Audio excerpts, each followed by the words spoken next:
sa inyong lahat, kami nga pala ang Group 2 na mag-uulat sa oras na ito. Ngayon ay ekspektasyon ng presyo. Ang ekspektasyon ng presyo kung inaasahan ng producer na tataas ang presyo ng kanilang produkto.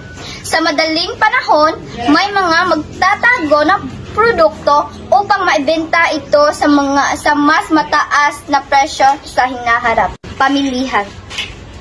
Tindera at tendero ang magkatabi. Ang isa ay may mataas na presyo, ang isa naman ay may mababang presyo, ngunit sold out na lahat. Ang customer titingin muna sa paninda, kunwari bibili. Bili na po kayo, sir. Bago po yan. Maganda po yung kwalidad at magandang pangregalo. Wow, ang ganda naman yan. Magkano ba yan? Yan po sa isang piraso, sir.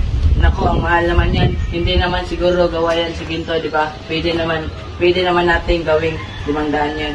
Yes, sir. Ang isa po talaga yan ay 500. Nilagyan lang po namin ng tubo. Baka kasi malugi kami. Masyadong mahal naman yan, ate.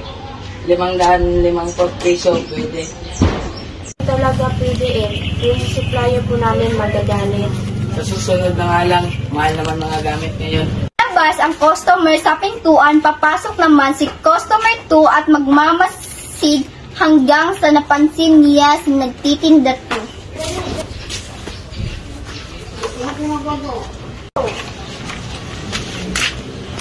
Kaya sa akin, bibili isang laro ng bagay niya.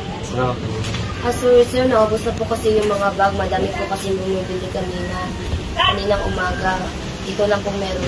Masyado naman kasi mga yung produkto, magagawa po apang lang sa mo namin yung bibili. Gunti lang yung binigay ng supplier, pero maraming tao ang gustong bumili. Kaya hayaan nyo na po. Sige na nga. Lalabas ng pinto si customer 2, papasok sila ulit ng sabay ni customer 1 at 2. Lalapitan nila yung dalawang nagtitinda.